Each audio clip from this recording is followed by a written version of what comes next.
Hola, hola, muy buenas noches, bienvenidos. Así empezamos 2018 escuchando al presidente de la República defender las reformas que propuso el 28 de julio.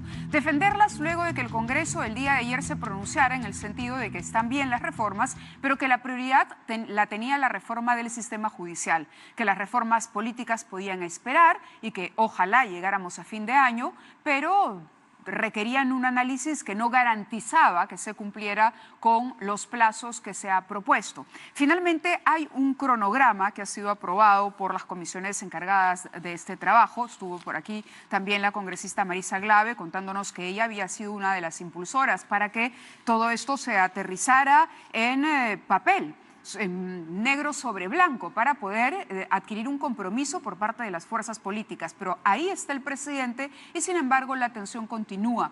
El día de hoy, bueno, él se ha pronunciado, sigue avanzando el tema de la discusión, no hay todavía un dictamen definitivo para que se pueda discutir en el Pleno. La congresista letona de Fuerza Popular ha dicho que ella espera tener este tema resuelto, el de la reforma del Consejo Nacional de la Magistratura, para el próximo 18, de modo que la próxima semana podría ser el primer proyecto aprobado. Un proyecto modificado por el Congreso en algunos puntos que ya mencionábamos y que vamos a discutir con nuestro invitado esta noche. Está con nosotros el embajador Alan Wagner, presidente de la Asociación Civil Transparencia, ex canciller de la República. Le damos la bienvenida. Muy buenas noches. Buenas noches, Marila. Gracias por estar aquí a pesar de la bronquitis, que además con el cambio de clima hay que cuidarse un poquito, ¿no? Así es, muchas Pronta gracias. recuperación.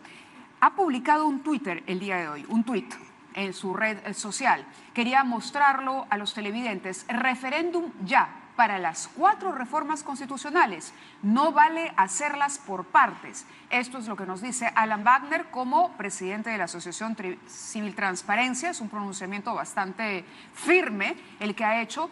Y mi pregunta iba justamente al punto que se discutía ayer en el Congreso.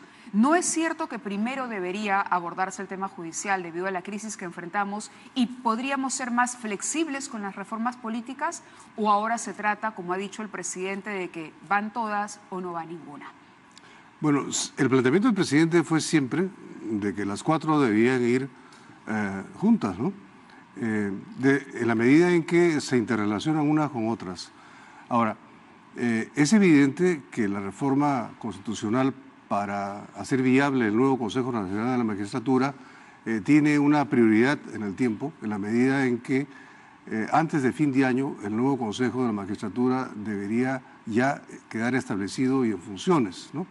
Pero eso no quiere decir de que las otras propuestas no puedan también ser aprobadas dentro de los plazos requeridos para que puedan ir a referéndum en diciembre, ¿no? Lo que sucede es que se ha hecho críticas a esos proyectos. Entonces, el argumento del Congreso es, ok, hay que revisar estos proyectos, son serios. El presidente del Parlamento dijo esto va a ser implementado recién en 2021 porque tendríamos que aprobar hoy normas o cambios que todavía falta 3 años para poner en práctica. Sí.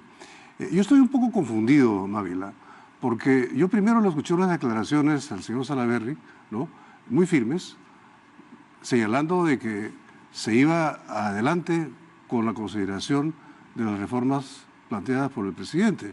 Con el paquete completo. Con el paquete completo.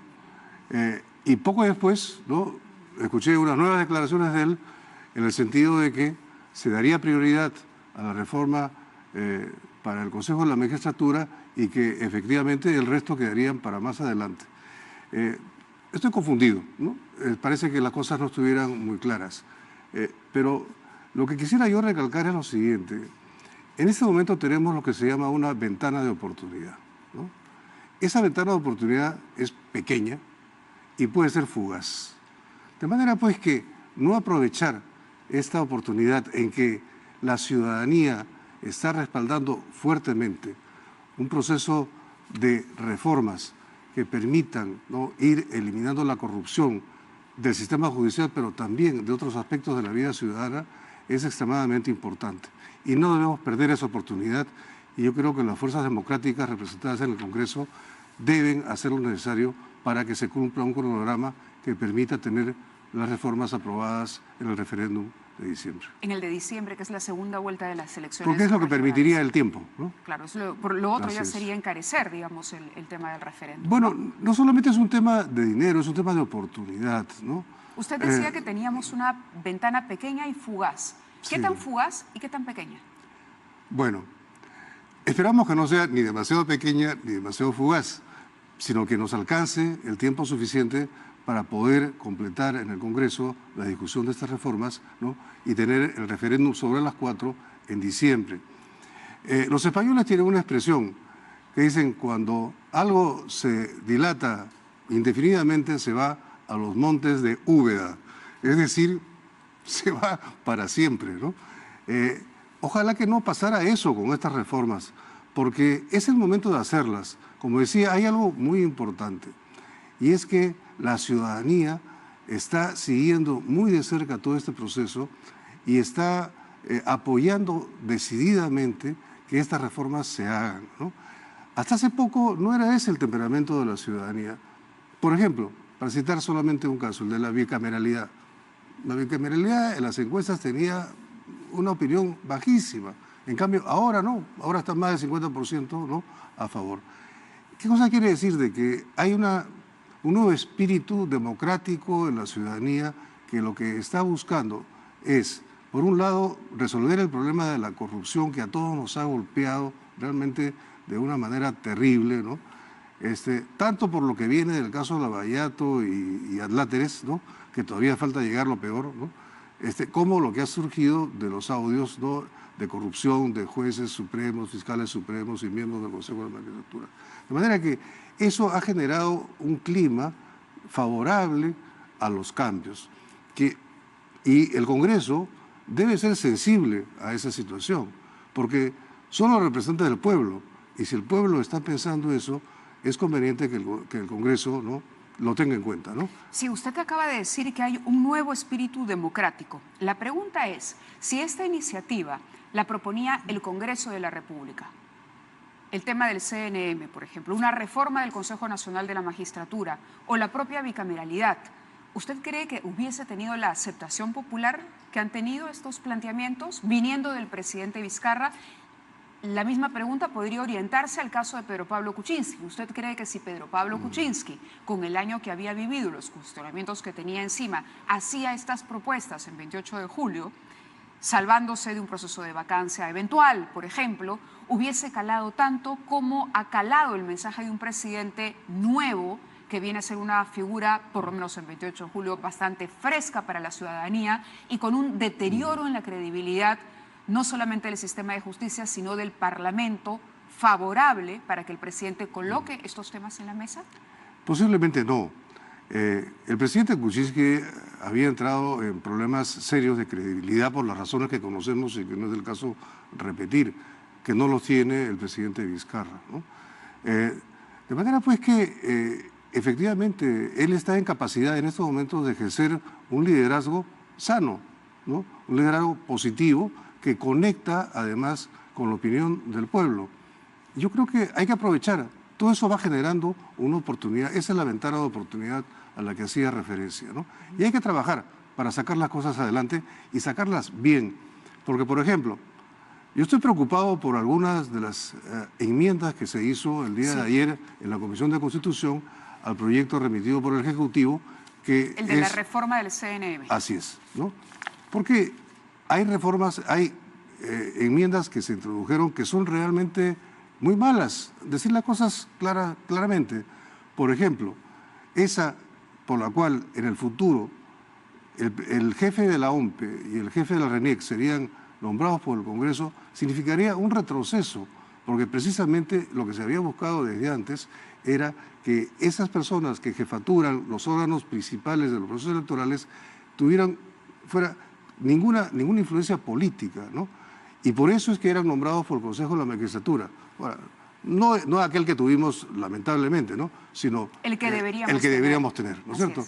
En cambio, hacer que esos sean elegidos por el Congreso puede dar lugar realmente a algo inconveniente, y es que estas personas de las cuales dependen los procesos electorales pasen a tener influencias de carácter político, lo cual sería sumamente negativo. Sería un paso atrás, porque si en algo habíamos avanzado era precisamente en fortalecer el sistema electoral, ¿no? Claro, la propuesta, aquí tengo algunos aportes que hizo la comisión, era primero la creación de una autoridad, Autoridad Nacional de Integridad y Control en el Poder Judicial y en el Ministerio Público. Esa era una. Proyecto de ley que modifica el texto único ordenado del contencioso administrativo, que elimina la intervención del Ministerio Público en estos procesos a fin de agilizar las acciones en beneficio de miles de personas. Otro era la ley que incorpora la transparencia en el sistema de justicia. Proyecto de ley para incentivar la probidad en el ejercicio de la abogacía. Proyecto de ley que modifica la ley orgánica del Ministerio Público y crea el sistema de fiscales especializados. Creación del Consejo de Reforma del Sistema Judicial. Esas son unas propuestas que van al margen de lo que está discutiendo el Parlamento. Claro, esas propuestas ya están encaminadas a la Comisión de Justicia, que es la que debe analizarlas, ¿no? Y que también sería bueno que se haga un cronograma, ¿no?, para avanzar rápidamente. Porque sobre esto no hay avances. No se han tocado. Estas no se han tocado y llegaron al mismo tiempo que las otras. Sí. Solo que estas otras forman parte del paquete que el presidente propone para un referéndum. Así es. Correcto. Es correcto, y que tienen pues su propio procedimiento, que es el establecido en el artículo 206 de la Constitución, según el cual, ¿no?, las reformas constitucionales requieren, en primer lugar, la aprobación del Congreso, por la mayoría del Congreso, y luego por un referéndum ratificatorio, o en su defecto, por 2/3 del Congreso en dos legislaturas ordinarias consecutivas, ¿no es cierto? O sea, el procedimiento constitucional que es el que se está siguiendo, ¿no? El presidente, cuando propone un referéndum, no está proponiendo algo extraño, ¿no?, traído de los pelos, ¿no? Es lo que señala la Constitución, ¿no? Y eso es lo que además sintoniza con el pueblo, que es lo importante. Cuando dice sintoniza con el pueblo, la ventana de oportunidad, es el momento de hacerlo. Kuczynski no lo hubiera podido hacer, el fujimorismo no lo hubiera podido hacer. Esto no deja traslucir, y me pongo por supuesto del lado de abogado del diablo, de una utilización política, de una alternativa o de un mecanismo como el referéndum a favor de un ejecutivo que no tiene la fuerza que otros partidos políticos en el legislativo. No, yo no entro a especular sobre eso, Mávila. Y por cierto que yo no he dicho que el Fujimorismo tampoco no lo hubiera podido hacer, ¿no? Si el Fujimorismo hubiera tenido, ¿no?, la iniciativa, ¿no?, ¿por qué no? O sea, el Fujimorismo, Fuerza Popular es un partido democrático, ¿no?, que además tiene, como sabemos, ¿no?, una representación parlamentaria importantísima. Hubiera podido tener la iniciativa también. Bueno, no la tuvo el presidente. Entonces, vayamos por ahí, ¿no? Ahora, y la verdad es que el hecho de que el Parlamento tenga una apreciación tan baja en las encuestas no es algo que nos debe alegrar, ¿no? El Parlamento es una institución fundamental de la democracia, ¿no? Y lo que debemos buscar es que, más bien, la apreciación del pueblo sobre sus representantes, o sea, sobre el Parlamento, sea positiva. Y eso yo creo que también le brinda al Parlamento una oportunidad, ¿no? O sea, si es que se avanza en estas reformas y se realizan, el pueblo que está vigilante sobre lo que está ocurriendo lo va a apreciar, y eso va a significar también mejorar su percepción sobre el trabajo parlamentario. Yo creo que este es un gana-gana, o sea, todo el mundo sale ganando si es que las cosas se hacen y se hacen correctamente. No es cuestión, como decía, que salgan adelante, es cuestión que salgan bien, ¿no? Que salgan bien. En ese sentido, usted hacía críticas a las modificaciones que se han incorporado, el tema de la OMPE y de RENIEC. ¿Cuál es el mayor peligro de la propuesta que se ha incluido? Es decir, del cambio que hay, de que ya no sea el CNM que deberíamos tener, sino que ahora se proponga una terna por parte del Ejecutivo y que sea el Congreso el que decida finalmente quién asume. Bueno, la politización, ¿no?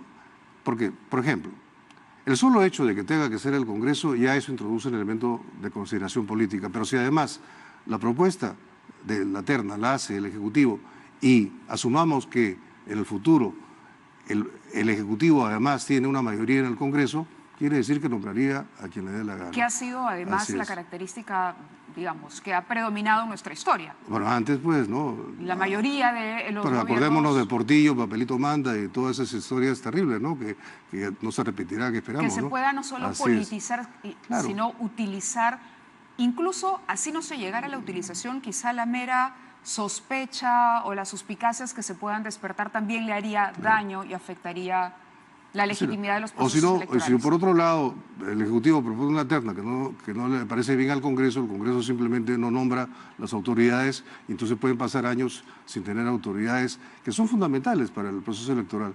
De manera pues que esa, por ejemplo, es una enmienda mal concebida, mal encaminada y que debe eliminarse. Sencillamente hay que volver al sistema que ya existía, que es que sea el Consejo de la Magistratura. Y así como ese, hay, por ejemplo, otra enmienda que han hecho, ¿no? En la propuesta, ¿no?, del Ejecutivo, que es la que trabajó nuestra comisión, ¿no?, se establecen condiciones muy exigentes para que las personas puedan ser elegidas a través de un concurso público miembros del Consejo de la Magistratura. Abogados con más de 30 años de ejercicio profesional, con una trayectoria, ¿no?, de honorabilidad, ¿no?, impecable, ¿no?, a través de toda su vida, es decir, personas que estén por encima del bien y del mal, ¿no? Y que además tendrían luego que ir a concurso público. Bueno, tendría, ¿no? Claro, un concurso público, y pero que eso ha sido cambiado ¿por qué? Por una cláusula que dice que hay que ser peruano de nacimiento, no menor de 45 años ni mayor de 75. Bueno, francamente, ¿no?, eso, digamos que no parece... ¿No se exige el parece título de serio. abogado?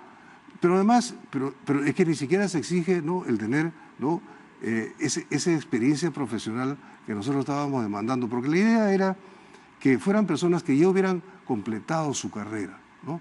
Es decir, que no estuvieran sujetas a intereses ni a expectativas de otro tipo, sino que finalmente, ¿no?, o sea, al final de su vida, ¿no?, útil, ¿no?, decidieran ser miembros del Consejo de la Magistratura, ¿no?, con toda la honorabilidad, con todo el respeto ciudadano, Porque ¿no?, el riesgo y de con que toda la sean más eficiencia. jóvenes es que podrían utilizar su puesto o participación en este CNM para lanzar una carrera política también. Claro, para otros fines. Entonces, de lo que se trata es de tener... me viene a la mente el doctor García Raga, por ejemplo, ¿no?, que hubiera sido miembro del Consejo de la Magistratura. Ideal, personas como él, ¿no es cierto? O sea, yo creo que eso es algo que es sumamente serio, porque el Consejo de la Magistratura es la piedra angular sobre la que reposa todo el sistema de justicia, ¿no? Claro, es el órgano encargado de fiscales, nombrar, evaluar y remover jueces y fiscales, ¿no? O sea, tiene una función que es fundamental, ¿no? De manera que eso hay que tener mucho cuidado. Por consiguiente, ¿no?, hay que cuidar de que no se politice y, por otro lado, que sean personas que reúnan esas calificaciones exigentes que se habían colocado en el proyecto que se envió, ¿no? Han bajado la valla, en realidad. Totalmente. Se ha bajado la valla. ¿Con qué intención cree usted? No sé, francamente, esas cosas yo no quiero entrar a especular porque entonces empiezo a ser políticamente incorrecto, ¿no? ¿Y no quiere hacer política? No, lo que pasa es que no vale la pena en este momento ponernos a pelear y a herirnos, a punzarnos, ¿no? Vamos a hacer las cosas una propuesta bien, ¿no?, que es sensata, que se condice con lo racional para renovar una institución tan venida menos, con personajes impresentables como los que hemos visto desfilar en el Parlamento y a los que hemos escuchado hablar en términos realmente vergonzosos y reprochables. Si no queremos personas con esas características y estamos tratando de elevar la valla para ser más exigentes, ¿dónde cabe que se reduzca? ¿No? ¿Dónde cabe?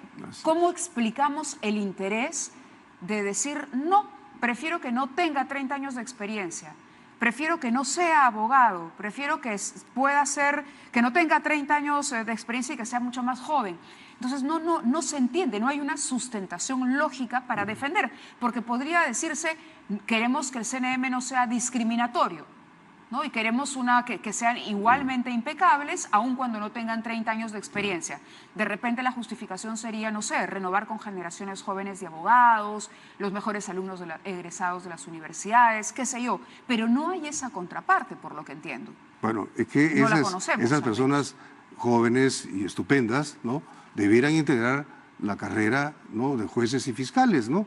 Pero el Consejo de la Magistratura debe preservarse para que sea un órgano que tenga la mayor credibilidad, el mayor respeto ciudadano, ¿no?, de tal manera de que nos garantice, ¿no?, un sistema de justicia honesto y eficiente, ¿no?, porque esas son las dos características. Y otra enmienda que introdujeron, mejor dicho, otro elemento que introdujeron ayer fue eliminar una disposición transitoria que habíamos sugerido por la cual se facultaba al nuevo Consejo de la Magistratura a revisar decisiones adoptadas por el Consejo de la Magistratura anterior, ¿no?, que fueran flagrantemente, ¿no?, ilegales o incorrectas, ¿no? Eso, por ejemplo, lo han eliminado. ¿Por qué? Cuando somos conscientes de la forma como el anterior Consejo de la Magistratura actuó, ¿no?, y del tipo de decisiones que tomaba.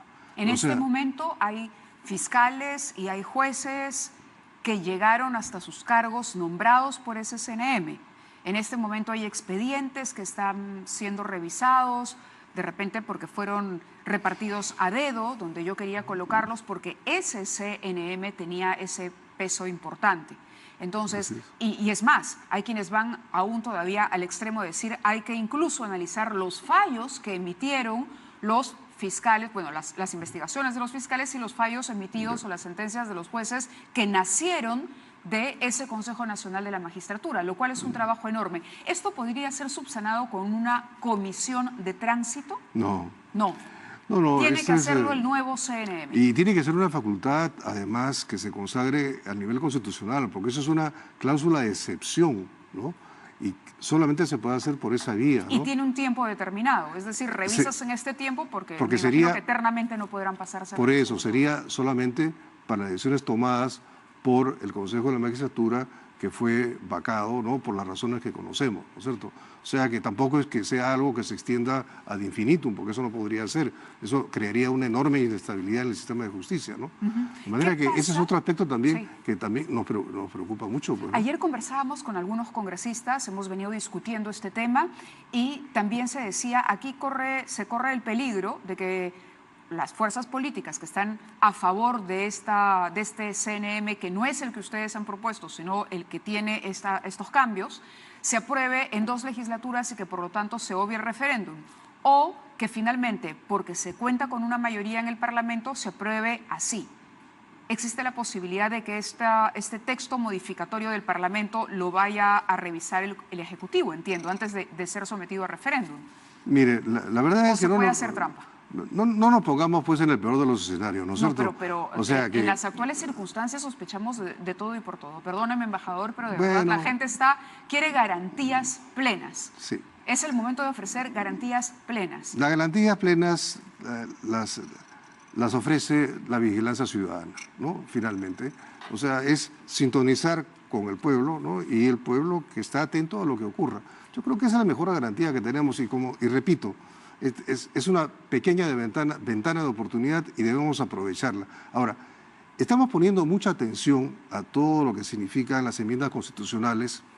Hemos mencionado también los proyectos de ley, ¿no?, sobre las otras normas que reforman el sistema de justicia que deben ser vistas inmediatamente a continuación. ¿Cuáles son? Pero ya lo que notamos, bueno, las que ha mencionado usted, ¿no es cierto? Entre ellas, por ejemplo, la nueva autoridad, ¿no?, de integridad y control, ¿no es cierto? Por ejemplo, que es fundamental, ¿no? Es reemplazar a la OCMA, que tenía un sistema poco anticuado, de carácter reactivo, por un sistema muy moderno de compliance, ¿no? O sea, las técnicas más modernas de investigación, de tal manera de poderse, de identificar áreas de riesgo, ¿no?, establecer protocolos especiales para esas áreas de riesgo y luego cuerpos especializados que vayan investigando si es que se producen, ¿no?, o empiezan a haber signos de comportamientos, ¿no?, irregulares en esas áreas de riesgo. Ese es el sistema moderno que hemos propuesto y que esperamos que se pueda implementar. Pero quería referirme a otra cosa. O sea, como que nos hemos olvidado de que el Congreso tiene pendiente pronunciarse sobre el levantamiento de inmunidad a todo el conjunto de jueces, fiscales, exmiembros del Consejo de la Magistratura, ¿no?, incluyendo al señor Chávarri, fiscal de la Nación, sobre los cuales hay acusaciones constitucionales presentadas. Todos los que participaron del CNM, los consejeros que están. Y el tiempo sigue pasando, han pasado 2 meses, ¿no?, y todavía no hay acción. Yo sé que hay que cumplir con el debido proceso, hay una serie pero eso es algo, por ejemplo, que es indispensable y también debemos prestarle atención. O sea, nosotros podemos cambiar las instituciones, podemos mejorar las leyes y todo, pero las personas... Y si no se toman medidas sobre estas personas, ¿no?, corruptas, ¿no?, sobre las cuales hay evidencias acumuladas, ¿no es cierto?, y sobre las cuales se han planteado acusaciones constitucionales, ¿no?, entonces quiere decir que no estamos haciendo el trabajo completo. ¿no? Y eso como que claro, ha pasado a un segundo plano, ¿no es cierto? Sí. ¿No? Claro, la pregunta es cómo aprobamos un nuevo CNM mientras los ex CNM todavía siguen... Tan panchos. No, felices de la vida. No son sancionados, pero es por culpa de ellos y de lo mal que utilizaron sus cargos que estamos trabajando en un tema que debemos solucionar hoy, cuando el país podría estar dedicado a otros temas, pero hoy, por esa irresponsabilidad y por esa corrupción, tenemos que atender una crisis. Y porque judicial. formaron una organización criminal. Eso es algo muy serio, que eso está dicho, ¿no?, en el informe que planteó el fiscal supremo, ¿no?, y además la fiscal Sandra Castro, Pablo ¿no? Sánchez se refiere. O sea, organización criminal. O sea, no estamos hablando aquí de una cosa menor. Es una organización que lo que buscaba era copar los lugares claves del sistema de justicia para no solamente un tráfico interpersonal de intercambiar puestos, no, para vender sentencias, para hacer cosas terribles, ¿no es cierto?, que lo hemos visto, ¿no? De manera pues que eso es otro tema que es extremadamente importante y yo quisiera, aprovechando, ¿no?, de esta entrevista, ponerlo nuevamente sobre el tapete. ¿Dónde está la acción del Congreso para levantar, ¿no?, la inmunidad de esas personas y que pueda procederse, ¿no?, a la investigación, al debido proceso y a su juzgamiento, ¿no es cierto? O sea, ese es otro tema que es extremadamente importante y que también leí una entrevista ser... o declaraciones suyas del 31 de julio donde dice algo que se ha extendido porque es sorprendente. 31 de julio usted dice, Pedro Chávarri debe renunciar para poder investigarlo. Correcto. Llegamos al 31 de agosto, Pedro Chávarri no ha renunciado ni es investigado. O es investigado por la Fiscalía, pero no ha renunciado para poder finalmente ser investigado por... Es decir, quitarse ese manto de protección que el cargo le ofrece.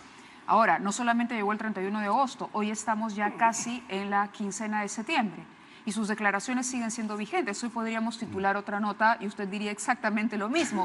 Chávarri debe renunciar. A propósito de eso, perdóneme que le interrumpa, nosotros tenemos una serie de comunicados que han ido llegando desde ayer de fiscales en el interior del país, incluso, que le piden al señor Chávarri que por favor se retire. Hay un grupo, digamos, de 13 o 14 fiscales que hoy lo están defendiendo, pero en su gran mayoría son pedidos de fiscales preocupados por el descrédito de la institución. Sobre la situación de Chávarri, quisiera pedirle hacer una pausa y regresar para profundizar sobre ese tema, porque entiendo que también estará con nosotros a través de la línea telefónica algunos de los fiscales, alguna de las fiscales que ha firmado uno de estos pronunciamientos preocupada por lo que sucede en la institución. En cualquier caso, así haya un grupo que defiende a Chávarri, hoy el Ministerio Público se ha convertido en una institución, por decirlo menos, desunida, dividida, partida en dos.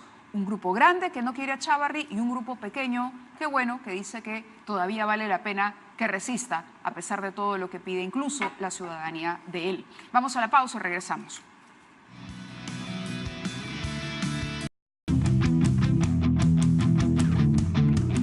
Continuamos conversando con el embajador Alan Wagner y yo le hacía mención de estos comunicados que han ido llegando, ¿no?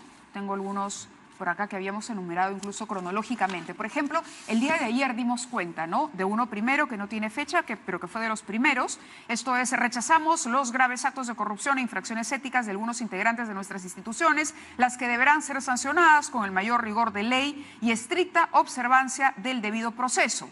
Aquí están hablando, dice, ante la grave crisis del sistema de impartición de justicia, se comprometen estas instituciones, saludamos los pronunciamientos efectuados y sin perjuicio de eso. En ese sentido, la Junta, instamos a las juntas de fiscales superiores y de fiscales provinciales a cumplir con este rol. Y este es un grupo de donde está Patricia Pérez, por ejemplo, donde está Ana María Merino, hay algunos otros también aquí firmantes que lo mostramos el primer día que llegó, que se hizo público, complicado porque estamos hablando de gente que trabaja bajo, en jerarquía, está por debajo del señor Chávarri.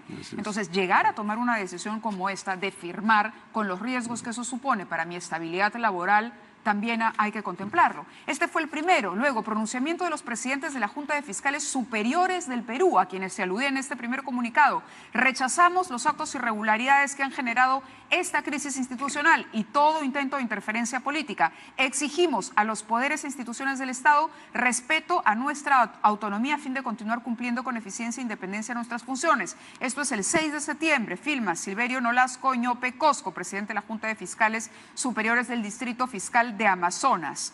entre otros, ¿no? Hay una larga lista también, aquí ven todos los que suscriben este comunicado. Pronunciamiento de la Junta de Fiscales Provinciales titulares del Distrito Fiscal de Huancavelica. Como es de público conocimiento, a raíz de la difusión de audios y un informe fiscal, doctor Pedro Chávarri Vallejos, fiscal de la Nación, así como otros fiscales supremos, se encuentran sindicados en la investigación que se sigue ante la Fiscalía contra el Crimen Organizado del Distrito Fiscal del Callao. En aras de la defensa de nuestra institucionalidad y en favor de la transparencia, consideramos que el doctor Chávarri deberá abstenerse de seguir ejerciendo el cargo de fiscal de la Nación. Huancavelica, 12 de septiembre de 2018. Crisis en el Ministerio Público genera división de la Fiscalía de Lavado de Activos. Esta vez que fiscales en un mismo sistema emiten dos comunicados con conclusiones enfrentadas. Un grupo de fiscales de las Fiscalías de Delito de Lavado de Activos y Pérdida de Dominio se pronunció para respaldar a Pedro Chávarri en medio de otros pedidos de distritos fiscales a nivel nacional que le exigen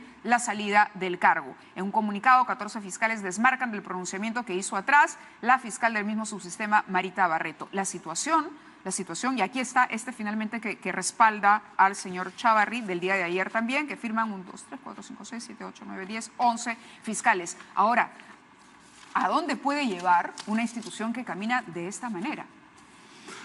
Es sin duda muy preocupante porque además estamos hablando de una institución que es importantísima. Hoy los fiscales salen, hablan, ¿no? Porque necesitan y se ven en la necesidad de defender su honor, muchos de ellos. Bueno, eso es lo que está revelando, es una crisis institucional en el Ministerio Público que es realmente lamentable, ¿no? Y además, uno de los comunicados que usted ha leído, Mávila, lo dice claramente, o sea, y que fue justamente lo que señaló Transparencia en su comunicado, o sea, que el señor Chávarri dé un paso al costado, ¿no? Es decir, como dicen ellos, que se abstenga, ¿no?, de ejercer sus funciones para que pueda ser investigado, ¿no? De eso se trata. O sea, esto no es un tema personal, no es un tema en contra de nadie, sino en favor de la justicia.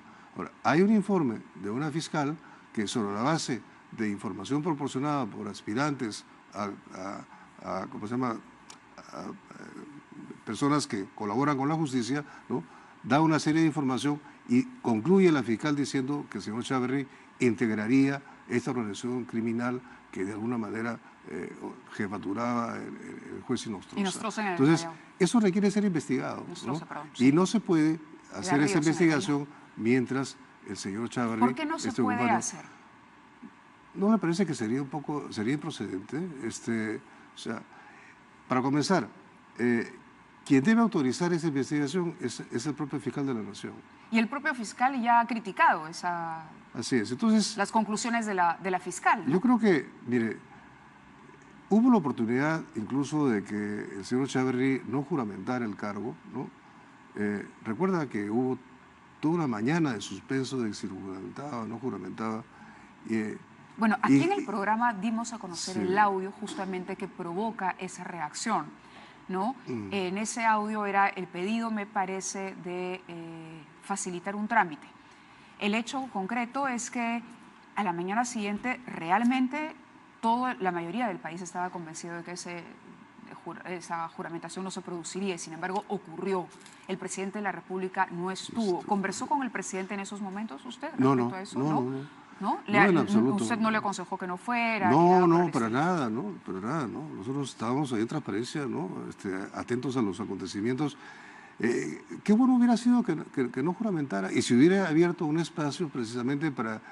Pero en ese momento ni siquiera se había producido algo tan delicado, por no decir grave, como el informe de la fiscal Sandra Castro, ¿no?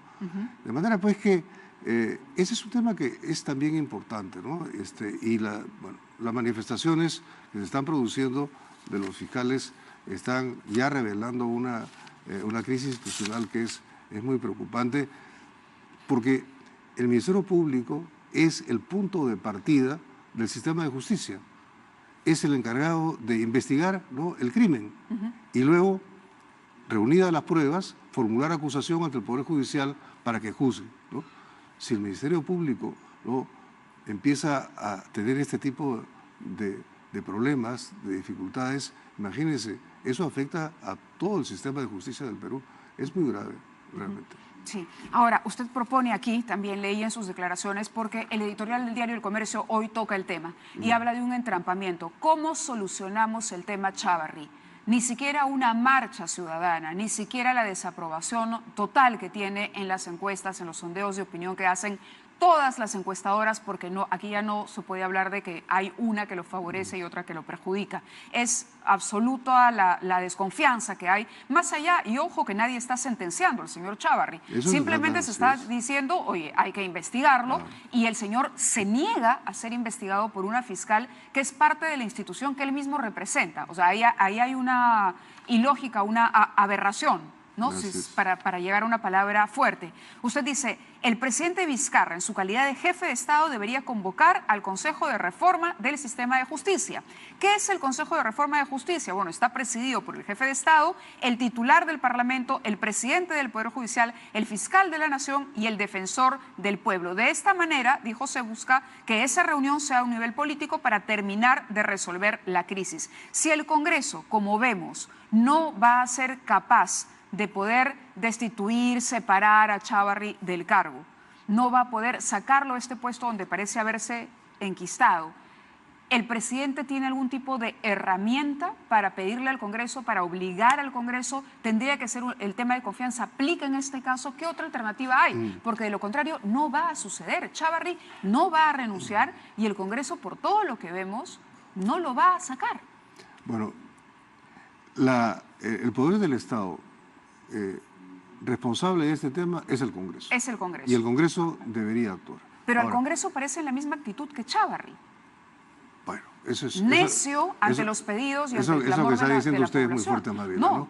Y yo creo que debemos confiar que el Congreso... ¿no? ¿Tiene usted confianza en que el Congreso va a reaccionar? Mire, yo siempre confío en las instituciones y yo creo que el Congreso tiene que razonar, ¿no? Correctamente, ¿no? O sea, porque es su responsabilidad. O sea, quien debe actuar en este caso es el Congreso. Ahora, lo otro que usted señalaba de que el presidente pudiera convocar a este consejo, eso podría emitir un pronunciamiento, pero quien tiene que actuar y quien tiene el poder para actuar, el poder constitucional para actuar, es el Congreso. Para eso está el Congreso. Pero le decía esto que puede sonar duro con todo el Parlamento, por algo que usted había mencionado al inicio de la entrevista. No podemos renovar el CNM si todavía tenemos una cantidad de denuncias constitucionales que están ahí en la bandeja de entrada, ¿no? Para discutirse. Una de esas, o varias de esas, tienen que ver con el fiscal de la Nación. Así es. Entonces, ahí sí también hay una demora. Y como le decía yo, esto es del 31 de julio. Y todavía no se resuelve la situación del fiscal de la Nación y ha pasado 1 mes y medio. Y está provocando esta grave erosión, ¿no? Y hoy tenemos ¿no es cierto? que fiscales que normalmente deben ser muy cuidadosos para emitir comunicados públicos, por lo que le decía yo, están arriesgando sus puestos, están arriesgando que mañana eventualmente puedan sufrir algún tipo de represalia al interior de la institución. Sin embargo, por sobre eso sienten que hay que firmar y tomar posición, a favor o en contra, pero hay que tomar posición y el Ministerio Público está partido. ¿Cómo puede trabajar una institución así? Es muy peligroso. Las consecuencias yo no me las puedo imaginar porque no soy docta en leyes y en expedientes, pero supongo que esto trae consigo una serie de atraso en las investigaciones, de paralización en general. En lugar de trabajar, los fiscales están viendo cómo salir de la crisis, están ocupados en atender un problema que el Congreso debió atenderlo para que ellos puedan seguir con lo suyo. Así es. Efectivamente, ¿no? O sea, esto hay que tomar cartas, ¿no? El Congreso tiene que tomar cartas en el asunto y resolverlo de una buena vez, ¿no es cierto? Porque se trata de eso, o sea, no se le está condenando a priori, ¿no? Para nada. Se dice, no señor, dé un paso al costado y permita que se investigue. Correcto. La investigación va a determinar qué cosa es lo que corresponde, ¿no? De acuerdo con lo que señaló la fiscal Castro en su informe, ¿no? Y de esa manera evitamos seguir incrementando la crisis. Lo que hay que hacer es resolverla, y la manera de resolverla es tomando decisiones. Así es. Quería aprovechar la entrevista para hacerle solo dos preguntas muy breves. Una sobre esta red cívica por el referéndum que está impulsando transparencia. Sí. El referéndum tiene que ir. Por eso le decía, porque lo veo con el PIN y porque acá tengo la nota del 7 de septiembre. Muchísimas gracias. El referéndum sí o sí. Sí, pues bueno, es que es la voz de la ciudadanía. Es la voz de la ciudadanía. Claro. Transparencia va a tener un rol activo para movilizar a la población, trabajar con colectivos en este llamado a que se realice el referéndum. Bueno, todas las instituciones de la sociedad civil hemos decidido movilizarnos en ese sentido, ¿no? Y naturalmente Transparencia estará a la vanguardia, ¿no? A la cabeza. Y lo otro es ya un tema que de pronto se sale del menú que hemos abordado, pero el tema de la migración venezolana. Usted dijo mediano a largo plazo situaciones de este tipo son favorables. ¿Sigue creyendo esto? Sí, porque creo que se está evaluando la posibilidad de que ingresen más ciudadanos venezolanos, que se vuelva a lo anterior, que era ya no pedir el pasaporte famoso, ¿no? Mire, hace 3 días asistí a una conferencia que dio Elmer Cuba, ¿no?, sobre este tema, en una reunión anual que organiza Macroconsult, que fue muy interesante. Lo que está ocurriendo es que estas personas, por la poca utilidad que tiene el permiso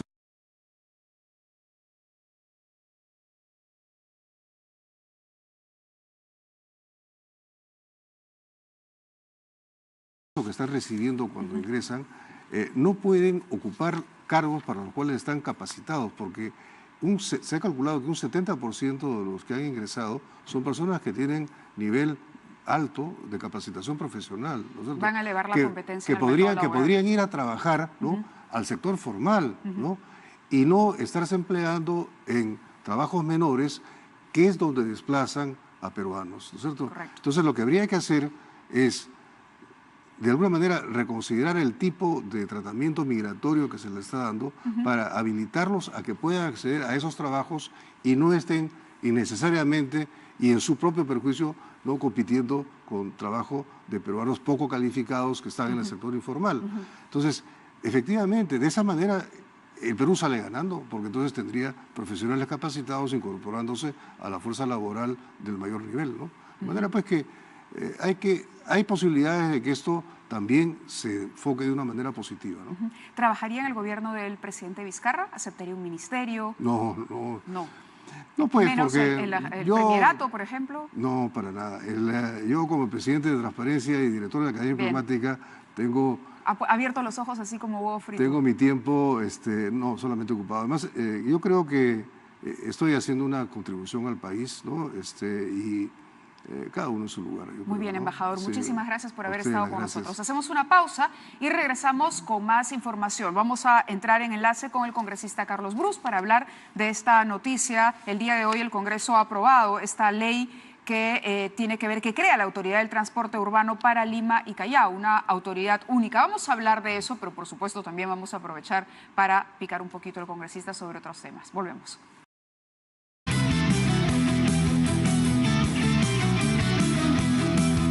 Muy bien, continuamos en 2018. Nos acompaña aquí en los estudios Luis Quispecante, director de la ONG Luzambar, porque el día de hoy el Congreso aprobó la ley que crea la Autoridad de Transporte Urbano para Lima y Callao. Y también está en la línea telefónica el congresista Carlos Brus. Congresista, bienvenido, muchas gracias. Bienvenido también. Le decimos al señor. ¿Cómo está? Buenas noches. Esta es una buena noticia, lo escuché comentar en Primero a las 8. ¿Por qué? Así, sucintamente, ¿por qué es una buena noticia y por qué no es, como muchos críticos han dicho, un elefante blanco más, una burocracia extra que no necesitamos en este momento? Por la sencilla razón, Mávila, que Lima es una ciudad fraccionada en 43 distritos, donde actúan 43 alcaldes distintos. Y además de los alcaldes, actúan organizaciones como Lima, OCITAN, el Ministerio de Transportes, la Policía Nacional, todos tienen que ver con el tema del transporte masivo de las personas en Lima y Callao.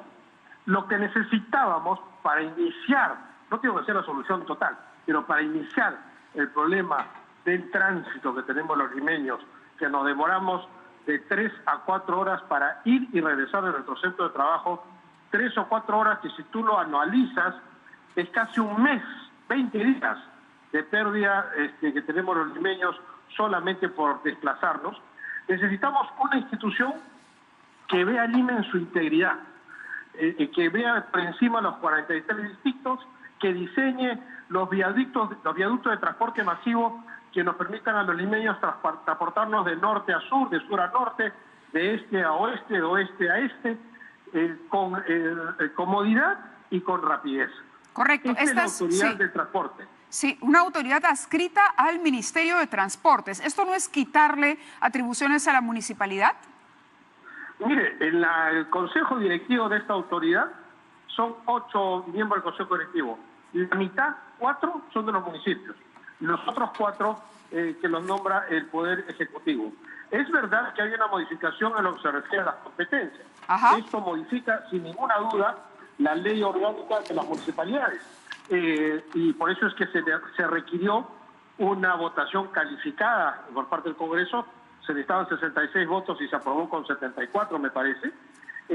Y no significó ningún tipo de violación a la Constitución, como algunos acusaban.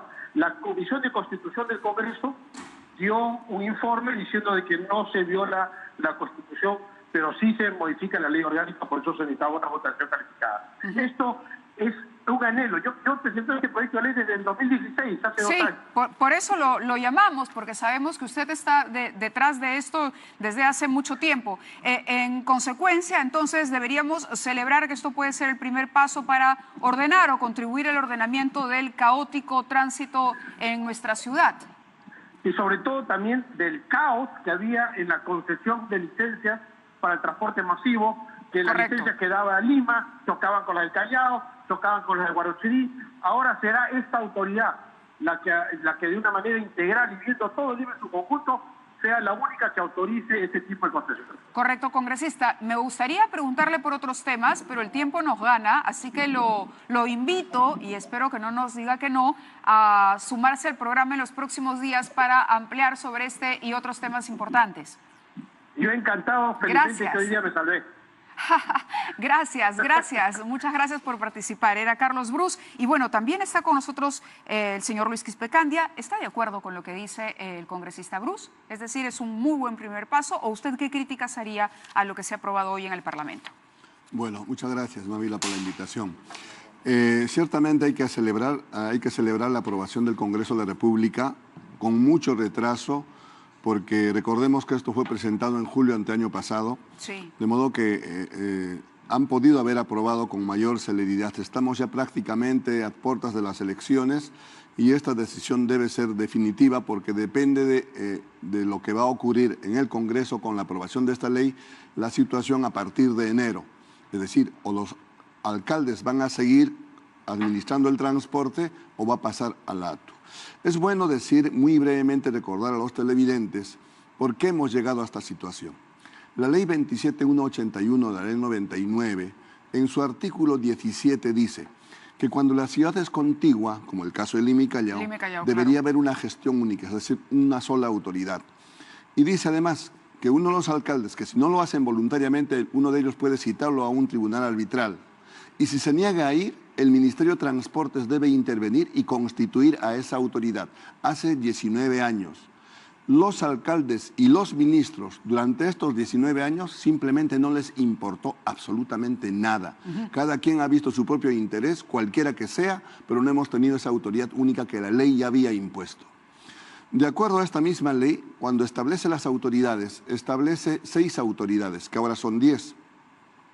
De estas 6 autoridades, la autoridad municipal provincial es la autoridad competente en el transporte urbano. No es el ministerio, no es otra entidad. ¿Ahí usted cree que está mal esto? No estoy, solamente estoy ilustrando. Ajá. Entonces, ¿por qué la ley de la ATU? Nosotros hace años veníamos insistiendo con esta idea.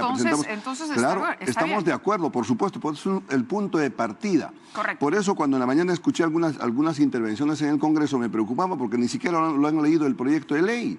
Entonces, este proyecto de ley es resultado de la inercia de las autoridades. ¿Qué se tiene que hacer? Obviamente lo ideal sería gustaría que se implemente y no presenten acción de inconstitucionalidad, como ya se ha dicho que lo van a presentar. Se está insinuando eso, ¿no? Se está diciendo que... Ciertamente. Bueno, hay opiniones divididas, hay opiniones que efectivamente se toca el artículo 193, 198 de la Constitución Política, porque está tocando competencias de los gobiernos regionales y municipalidades, hay una ley orgánica, etcétera. Pero esa situación ha pasado la Comisión de Constitución en el Congreso, la Comisión de Descentralización fue quien presentó el día de hoy el dictamen, la Comisión de Transporte tiene su dictamen, el señor Roy Ventura durante estos años ha hecho esfuerzos necesarios para aunar criterios y sacar este proyecto de ley. Correcto. Lo cierto es que de aprobarse esta ley, cambiaría totalmente el escenario. Debemos, para ilustrar a nuestros televidentes, decir, efectivamente está conformado por ocho entidades, por 8 personas.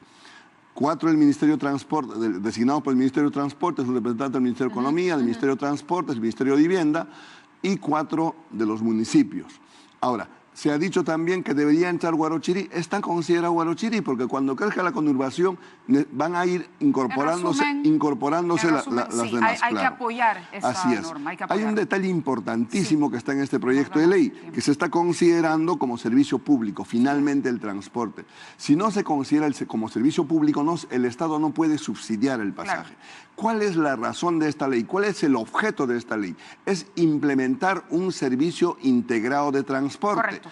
Con el concepto de movilidad, tiene que haber uno solo, es decir, la Gerencia de Transporte Urbano de Lima, ProTransporte, la Gerencia de Transporte Urbano del Callao, la Autoridad Autónoma del Tren Eléctrico, todos ellos se van a dedicar, todos estos van a ser centralizados en esta autoridad. Señor, y solamente va a haber el transporte, no va a haber otro. Va a coordinar temas de infraestructura vial, temas de tránsito, ¿no? Que son temas colaterales. Sí, le agradezco mucho. Tenemos que seguramente convocarlo una vez más para profundizar sobre el tema, pero el hermano Isidro, usted sabe que empieza la Teletón en breve, así que el hermano Isidro tiene que entrar porque es muy importante el mensaje que él va a compartir con toda la gente para solidarizarse con esta noble causa. Así que yo le agradezco mucho que haya estado con nosotros. También quedamos con el congresista Bruce, quedamos con usted para ampliar, porque es un tema además, a propósito de las elecciones municipales, interesante de abordar. Sí, creo que es un tema todavía que queda mucho por decir. Así es, hay mucho por decir. Le agradezco mucho. Gracias, de verdad. también. Vamos a la pausa rápidamente y al volver lo prometido, el hermano Isidro estará con nosotros para hablar de la Teletón que está aquí nomás, a unas horas. Regresamos.